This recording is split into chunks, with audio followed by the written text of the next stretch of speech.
ఓం సాయిరాం. బాబా భక్తులందరికీ కూడా నమస్కారం అండి. అందరూ కూడా సుఖంగా సంతోషంగా ఎప్పుడూ కూడా ఆనందంగా ఉండాలి అని చెప్పి ఆ బాబాగారి తరపున నేను కూడా మనస్ఫూర్తిగా కోరుకుంటున్నాను. ఈరోజు బాబాగారు అందించే సందేశం ఏంటి అంటే కనుక, తల్లి తప్పు జరుగుతోంది, ఇది క్షమించరాని తప్పు. నీ సాయికి కూడా కోపం తెప్పించావు.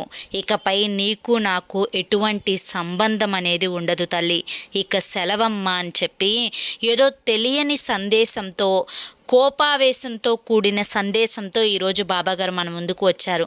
మరి అసలు బాబాగారికి దేనికి కోపం వచ్చింది, ఇదంతా కూడా పూర్తిగా తెలుసుకోవాలి అనుకుంటే వీడియోని చివరి వరకు చూడండి. దానికంటే ముందు చాలామంది కూడా చెప్పుకోలేనటువంటి సమస్యలతోటి బాధపడిపోతూ ఈ సమస్యలు ఎలా తీరతాయా అని చెప్పి ఆలోచిస్తూ ఉంటారనమాట. అటువంటి వారి కోసం శ్రీ షిరిడి సాయిబాబా ఆశీస్సులతో జ్యోతిష్యం చెప్పబడును.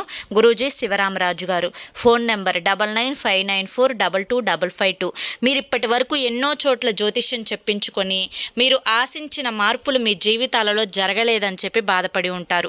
కానీ ఇక్కడ అస్సలు అలా జరగదండి. మీ సమస్యలు ఏవైతే ఉన్నాయో, ప్రేమ, పెళ్లి, ఉద్యోగం, రాజకీయం, సంతానం లేక ఇబ్బంది పడుతున్న, భార్యాభర్తల మధ్య గొడవలున్న, అప్పుల సమస్యలున్న, శత్రువుల సమస్యలున్న, అవేంటో మీరు గురువు గారికి వివరించి చెప్పినట్లయితే వాటికి తగిన పూజలు చేసి గురువుగారు మీకు రోజులలోనే పరిష్కారాన్ని చూపిస్తారు. గురువుగారు చెప్పినట్లు 100% జరుగుతుంది. నమ్మకంతో కాంటాక్ట్ అవ్వండి. మాకున్న ఎన్నో రకాలైన సమస్యలకు గురువుగారు చేసిన పూజల వల్ల వాటి నుంచి, అంటే ఆ సమస్యల నుంచి బయటపడి ఈ రోజున మేము ఆనందంగా జీవితంలో ముందడుగు వేస్తున్నాము. అలాగే మీ జీవితాలలో ఉన్న సమస్యలకు కూడా చక్కటి పరిష్కార మార్గాలు దొరకాలి అంటే స్క్రీన్ మీద కనిపిస్తున్న నెంబర్కి వెంటనే కాంటాక్ట్ అవ్వండి. ఇక బాబాగారి యొక్క సందేశంలోకి అయితే వెళ్ళిపోదాము. బిడ్డ, తప్పు జరుగుతుందమ్మా, ఏంటా తప్పు అని చెప్పి ఆలోచిస్తూ ఉన్నావు కదా, ఇది క్షమించరాని తప్పు అని చెప్పి బాబా చెప్తున్నారేంటి? బాబాకి ఎందుకు కోపం వచ్చింది? అయ్యో బాబా, ఇక నీకు నాకు ఎటువంటి సంబంధం లేదు అనంటే, ఒక తండ్రి తన బిడ్డతోటి పలకపోతే తన బిడ్డ బాధపడిపోక ఆనందంగా ఎలా ఉంటుంది చెప్పు? నాకున్న బాధలు సరిపోక బాబా మీరు కూడా నాతో పలకను అని చెప్తే నా కష్టాలని, నా బాధలని ఇంకా నేను ఎవరితో చెప్పుకోవాలి చెప్పు? ఎందుకు నాకు ఇంత ఘోరమైన శిక్షని విధిస్తున్నారు? నేనేం తప్పు చేశాను బాబా, మీరే చెప్పండి బాబా అని చెప్పి అడుగుతూ ఉన్నావు కదా తల్లి. అయితే అసలు ఏం జరుగుతుంది, ఈ బాబాకి ఎందుకు ఇంత కోపం వచ్చింది, ఇదంతా కూడా తెలుసుకోవాలి అనుకుంటే ఇప్పుడు నేను చెప్పే ఈ చిన్న కథని జాగ్రత్తగా విను, అర్థమవుతుంది. బిడ్డ, ఒక భిక్షగాడు ఉన్నాడు. ఆ భిక్షగాడు లేచిన దగ్గర నుంచి పడుకునేంత వరకు కూడా అందరి దగ్గర తలా ₹1 తీసుకొని భిక్షమెత్తుతూ ఉంటాడనమాట. ఆ వచ్చిన ఆ చిల్లరతోటే తన కడుపుని నింపుకుంటూ ఉంటాడు. అతను రైల్వే స్టేషన్కి వెళ్ళి ఒకరోజు ఒక ట్రైన్లోకి ఎక్కి అక్కడున్న వాళ్ళందరినీ కూడా అమ్మా భిక్షం చేయండి, అమ్మా ₹1 ఇవ్వండి అని చెప్పి అడగడం మొదలుపెట్టాడు. అలా అడుగుతూ ఉన్నప్పుడు ఒక పెద్ద కోటేశ్వరుడి దగ్గరికి వెళ్తాడు. భిక్షగాడికి తెలియదు అతను కోటేశ్వరుడు అని చెప్పి. కానీ కోటేశ్వరుడి యొక్క సిద్ధాంతం ఎలా ఉంటుంది అంటే కనుక, ఎవరికైనా ఏదన్నా ఇచ్చినప్పుడు వారి దగ్గర కూడా ఏదో ఒకటి తీసుకోవాల్సిందే అన్నట్లుగా ఉంటుందన్నమాట ఆయన సిద్ధాంతం. అయితే ఆ భిక్షాకుడు, అంటే ఆ భిక్షాటకుడు అతని దగ్గరికి వెళ్ళి, అయ్యా భిక్షం చేయండి అయ్యా, ఒక ₹5 ఒక ₹10 ఇవ్వండి అయ్యా, ఆకలిగా ఉందయ్యా, అన్నం తినాలయ్యా అని చెప్పి అడుగుతాడనమాట. అప్పుడు ఆ కోటేశ్వరుడు, నేను నీకెందుకు భిక్షం చేయాలి, నేను నీకు భిక్షం చేస్తే నువ్వు నాకేమిస్తావు అని చెప్పి అంటాడనమాట. అలా అనేసరికి ఆ భిక్షాటకుడు అతనితో చెప్తాడు, అయ్యా నేను అందరి దగ్గర అడుక్కొని అక్కడొక రూపాయి తీసుకొని ఆ వచ్చిన డబ్బులతోటి నా కడుపుని నింపుకుంటున్నాను, నేను మీకేమి ఇవ్వగలను అని చెప్పి అంటాడనమాట. ఏమి ఇవ్వగలవో అది నువ్వే ఆలోచించుకోవాలి, కానీ ఏది ఇవ్వకుండా నీకు నేను దానం చేయడం అయితే కుదరదు అని చెప్పి చెప్తాడనమాట. అలా చెప్పేసరికి ఆ భిక్షాటకుడికి ఒక ఆలోచన మొదలవుతుంది. వెంటనే ట్రైన్ దిగి ఒక చోట వెళ్ళి కూర్చుంటాడు. కూర్చొని ఎందుకు అతను అలా అన్నాడు, నేను ఏమి ఇవ్వగలను అని చెప్పి ఆలోచిస్తాడు. అలా ఆలోచిస్తూ ఉన్నప్పుడు ఒక ఎదురుగా పూల తోట కనిపించింది. ఆ పూల తోటలో చాలా అందమైన పూల మొక్కలు, ఆ పూల మొక్కలకి చాలా అందమైన పూలు పూస్తూ ఉన్నాయన్నమాట. అయితే ఈ పూలను తీసుకొని వెళ్ళి నాకు ఎవరైతే డబ్బిస్తారో వాళ్ళకు ఒక్కొక్క పువ్వు పంచుతాను అని చెప్పి అనుకుంటాడు. ఇక తర్వాత రోజు నుంచి కొన్ని పూలను తీసుకొని వెళ్ళి ట్రైన్ ఎక్కుతాడనమాట. ట్రైన్ ఎక్కి ₹1 ఇచ్చిన వాళ్ళకి 2 పూలు ఇస్తూ ఉన్నాడనమాట. అలా ఇచ్చినప్పుడు ఆ పూలు తీసుకున్న వాళ్ళందరూ కూడా డబ్బిస్తూ వస్తున్నారనమాట. ఇక అతను అనుకుంటాడు, ఈ యొక్క పూలని ఇస్తున్నాను కదా, నేను వారి దగ్గర నుంచి నేను డబ్బుని ఊరికినే తీసుకోవడం లేదు, నేను డబ్బు తీసుకున్నందుకు పూలను ఇస్తున్నాను అని చెప్పి ఆ యొక్క కోటేశ్వరుడు చెప్పినట్లుగా చేస్తున్నాను అని చెప్పి అనుకుంటాడనమాట. అలా అనుకొని వచ్చిన డబ్బులని లెక్కేసుకుంటూ ఒకరోజు అక్కడ కూర్చుంటాడనమాట.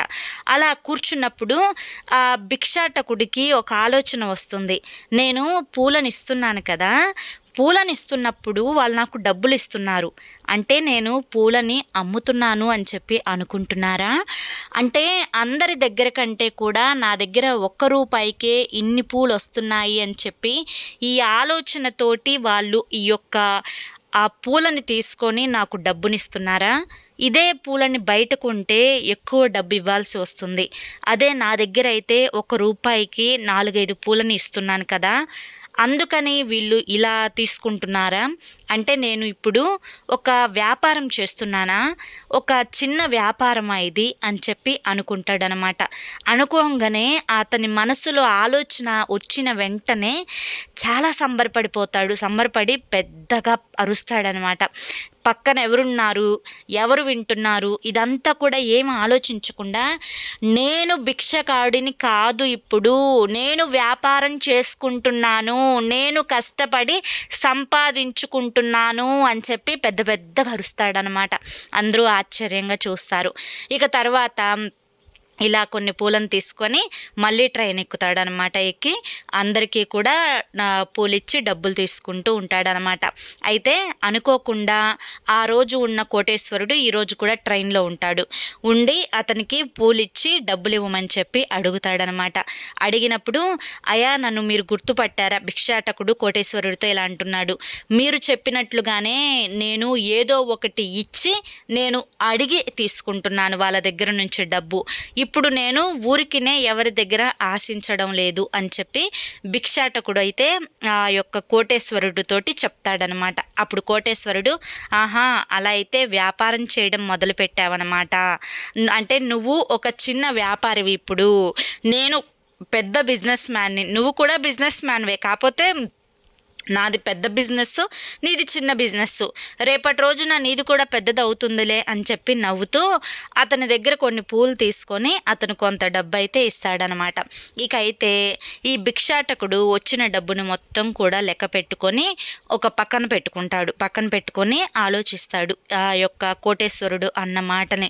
అతనేంటి నన్ను వ్యాపారస్తుడు అని చెప్పి అన్నాడు, అంటే ఇది వ్యాపారమా, నేను వ్యాపారం చేస్తున్నానా అని చెప్పి ఒకరోజు ఏం చేస్తాడు అంటే, అతను దాచుకున్న అంటే పూలమ్మిగా వచ్చిన డబ్బు అంతా కూడా దాచుకుంటాడు కదా, ఆ దాచుకున్న డబ్బుని మొత్తాన్ని కూడా లెక్క పెట్టుకొని వాటితోటి చాలా పూలు కొంటాడు. కొని మార్కెట్ దగ్గరికి వెళ్ళి కూర్చొని ఆ పూలను అమ్ముతాడు. పూలను అమ్మినప్పుడు కొంత డబ్బు వస్తుందన్నమాట. రెండో రోజు ఆ వచ్చిన డబ్బుతో మళ్ళీ పూలు కొంటాడు, మళ్ళీ ఇంకొంచెం డబ్బు వస్తుంది. ఇలా అతని దగ్గర కొంచెం ఎక్కువ డబ్బే, అంటే అతను ఇంతవరకు చూడనంతగా కొంచెం ఎక్కువ డబ్బే వస్తుందన్నమాట. అయితే ఒకరోజు ఏం చేస్తాడు అంటే కనుక, ఈసారి కొంచెం ఎక్కువ డబ్బుతోటి మరిన్ని పూలు కొని అతని కింద ఒక 2 కుర్రోళ్ళను పెట్టుకొని 2 చోట్ల అంటే 2 బుట్టల్లో పూలు వేసి ఆ కుర్రోళ్ళను కూర్చోబెట్టి రోజుకి ఇంత ఇస్తాను అని చెప్పి వాళ్ళతో మాట్లాడి ఒప్పందం కుదుర్చుకొని ఇతను ఒకటి పెట్టుకొని మొత్తం 3 పూల కొట్లుగా పెట్టుకుంటాడనమాట. ఈరోజు చాలా ఎక్కువ డబ్బు వస్తుంది, అబ్బో ఇదేందో బాగుంది కదా అని చెప్పి ఇంకా అలాగే ఒక 4-5 రోజులు చేసి తర్వాత ఇంకో కుర్రోడిని మాట్లాడతాడనమాట. అప్పుడు 4 కొట్లుగా అంటే 4 పూల కొట్లుగా అవుతుంది. ఇలా ఇలా ఇలా ఇలా ఆ బిజినెస్ మ్యాన్ కూడా ఒక పెద్ద అంటే ఆ భిక్షాటకుడు కూడా ఒక లక్షాధికారిగా మారిపోతాడు. చూస్తూ ఉండంగానే ఒక సంవత్సరము, ఒక 2 సంవత్సరాలలో దాచేస్తాడు డబ్బుని. ఒక 5-6 లక్షల వరకు దాచేసుకుంటాడు. దాంతో ఇంకొంచెం బిజినెస్ డెవలప్ చేసుకుంటాడు. ఇలా అతను దగ్గర దగ్గర ఒక 6-7 ఏళ్లలో ఒక కోటీశ్వరుడిగా మారిపోతాడనమాట. అప్పుడు అనుకోకుండా ఆ పూల మార్కెట్కి ఆ కోటేశ్వరుడు వస్తాడు. ఎవరు? ఆ ట్రైన్లో ఉన్న కోటేశ్వరుడు వస్తాడనమాట. వచ్చి ఇతని అంటే పూల కోసం అని చెప్పి వస్తే ఈ యొక్క పూల వ్యాపారి అంటే అంతకు ముందు ఉన్న భిక్షాటకుడు, ఇప్పుడు పూల వ్యాపారిగా మారిన భిక్షాటకుడు ఆ యొక్క కోటేశ్వరుడిని చూసి గుర్తుపడతాడనమాట. గుర్తుపట్టి, అయ్యా నన్ను గుర్తుపట్టారా మీరు? నన్ను ఆ రోజు ట్రైన్లో నేను ఏదో ఒకటి ఆశిస్తాను, నేను నీకు ఇవ్వాలంటే నీ నుంచి నాకు ఏదో ఒకటి కావాలి అని చెప్పి అడిగారు. తర్వాత నేను మిమ్మల్ని కలిశాను మరొకసారి. నేను ఇలా పూలు అమ్ముతున్నాను అని చెప్పాను. మీరు వ్యాపారి అని చెప్పి అన్నారు. ఆ వ్యాపారి అన్న ఆలోచనతోటి ఇట్లా చిన్న వ్యాపారం చేసుకున్నాను. ఇవాళ రోజున అది కొంచెం పెద్దగా మారింది. నాకు ఈ పూల వ్యాపారం బాగా కలిసి వచ్చింది అని చెప్పి చెప్తాడనమాట. అప్పుడు ఆ కోటేశ్వరుడు, శబాష్, మంచిగా మారావు నువ్వు. నేను అన్నాను, మామూలుగా అన్నాను, కానీ నువ్వు దాన్ని ఒక లక్ష్యంగా తీసుకొని సాధించావు చూసావా, అది నిజంగా నీ యొక్క గొప్పతనం అయ్యా అని చెప్పి శబాష్ అని చెప్పి మెచ్చుకుంటాడనమాట. అలా ఆ యొక్క పూల అంటే ఆ భిక్షాటకుడు కోటేశ్వరుడిగా మారతాడనమాట. ఇక్కడితో కథ ముగుస్తుంది. ఈ కథ ద్వారా బాబాగారు చెప్పాలి అనుకుంటున్న నీతి ఏంటి అంటే కనుక, బిడ్డ, ఇప్పటి వరకు నీ యొక్క కష్టాలను కన్నీంటిని తుడిచివేయడానికి ఎన్నో రకాలైన సందేశాలను అందించాను. నా సందేశాలను ఆధారంగా తీసుకొని నీ జీవితంలో కొన్ని మార్పులు కూడా నువ్వు చేసుకున్నావు. నువ్వు చేసుకున్న మార్పులకి నేను చాలా సంతోషపడ్డాను. నా బిడ్డ మారుతుంది కదా అని చెప్పి ఆనందిస్తున్నాను. అయినప్పటికీ ఏదో ఒక దిగులు ప్రతి క్షణం నిన్ను వెంటాడి వేధిస్తూనే ఉంది. అయినా కూడా ఈ రోజుకి తెలుసుకుంటావు అని చెప్పి నీ యొక్క మార్పు కోసం నేను ఎదురు చూస్తూనే ఉన్నాను. బిడ్డ, నువ్వు తెలుసుకోవాల్సింది ఏంటి అంటే కనుక, ప్రతి మనిషి కూడా పుట్టుకతోటే ధనవంతుడిగా, కోటేశ్వరుడిగా, ఆనందంగా ఉండే వ్యక్తిగా మారడు. ఎవరైనా కానీ తన యొక్క తెలివితేటలతోటి, తన యొక్క ఆలోచన విధానంతో తను జీవితంలో చేసుకునే మార్పులను బట్టి తను ఆనందంగా, ఆరోగ్యంగా, ఐశ్వర్యవంతుడిగా మారతాడనమాట. అలాగే నీ జీవితంలో కూడా కొన్ని రకాలైన మార్పులను నువ్వు చేసుకోవడం వల్ల నువ్వు కూడా ఆనందంగా, ఆరోగ్యంగా, ఐశ్వర్యవంతురాలిగా లేదా ఐశ్వర్యవంతుడిగా మారతావు.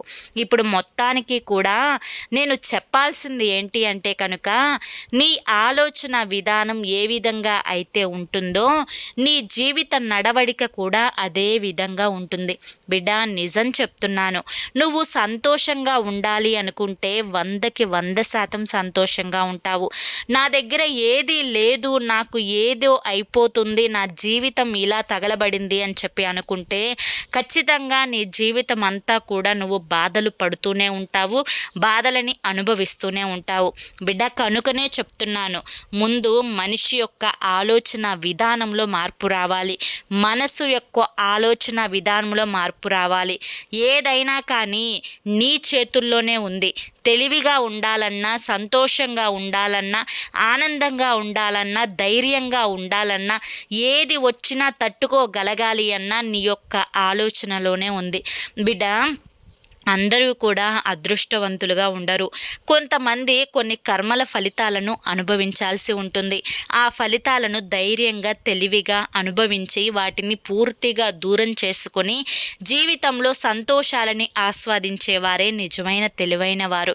బిడ్డ, ఉన్న ఈ చిన్న జీవితాన్ని నువ్వు సంతోషపడకుండా, ఆనందాలు అనుభవించకుండా, కష్టాలలో పడి అలా రోజులు గడిచిపోతూ ఉంటే నువ్వు ఏమి బ్రతికినట్లవుతుంది? ఇలా ఇలా ఉంటే నా బిడ్డ ఏ తండ్రికైనా కోపం రాదా? ఇది నువ్వు చేస్తున్న తప్పు కాదా? మరి ఇన్ని సందేశాలు నేను ఎందుకు అందిస్తున్నట్లు? నీలో మార్పు కోసం కాదా? అంటే నా మీద నీకు గౌరవం లేదా? మరి నా మీద నీకు గౌరవమే లేనప్పుడు ఇక నీతో నాకు ఈ తండ్రి సంబంధం ఎందుకమ్మా? మరి సెలవు చెప్పమంటావా? మారతావా? అది నువ్వే ఆలోచించుకోవాలి అని చెప్పి ఈరోజు బాబాగారు మనకి ఈ యొక్క మాటతోటి సందేశాన్ని పూర్తి చేశారు. నిజమే కదండి. ఏ తల్లిదండ్రి అయినా కానీ తన బిడ్డ బాగోగులు కోరుకొని ఎన్నో మాటలు చెప్తూ ఉంటారు. తన బిడ్డ నాశనాన్ని కోరుకొని ఏ మాట కూడా చెప్పరు. తన తల్లిదండ్రుల మాట విని అలా అమలుపరుచుకొని జీవితంలో అడుగు వేసినప్పుడు ఆ బిడ్డ సంతోషంగా ఉంటాడు. ఆ మాట లెక్క చేయకుండా రెటమతంగా వ్యతిరేకంగా చేసినప్పుడు ఆ బిడ్డ జీవితంలో బాధలు అనుభవిస్తాడు. అప్పుడు తండ్రికి నా మాట వినలేదే అని చెప్పి కోపంతో కూడిన బాధ అనేది వస్తుందన్నమాట. ఈ బాధే బాబాగారు కూడా ఇప్పుడు పడుతున్నారు. కాబట్టి ఇప్పటికైనా కానీ మనం అలా ఏదో కోల్పోయినట్లుగా ఉండకుండా మన ఆలోచన విధానాన్ని మార్చుకొని సంతోషంగా ఉండే ప్రయత్నం చేద్దాము. అప్పుడే బాబాగారు మనకి సెలవు చెప్పకుండా మనతోనే ఉంటారు. మరి ఈరోజు ఈ సందేశం మీ అందరికీ కూడా నచ్చింది, అర్థమైంది అని చెప్పి అనుకుంటున్నాను. నచ్చింది, అర్థమైంది అని చెప్పి అనిపిస్తే ఈ వీడియోకి ఒక లైక్ ఇవ్వడం మాత్రం మర్చిపోకండి. మొదటిసారి మన సాయి పిలుపు ఛానల్లోకి వచ్చినట్లయితే మన ఛానల్ని సబ్స్క్రైబ్ చేసుకొని సపోర్ట్ చేయండి. రేపు మరొక మంచి వీడియోతోటి మళ్ళీ కలుసుకుందాం. అంతవరకు కూడా బాబాగారి యొక్క ఆశీస్సులు మీపై, మీ కుటుంబ సభ్యులపై ఎల్లవేళలా ఉండాలి అని చెప్పి మనస్ఫూర్తిగా కోరుకుంటూ సర్వేజన సుఖినో భవంతు. నమస్కారం అండి.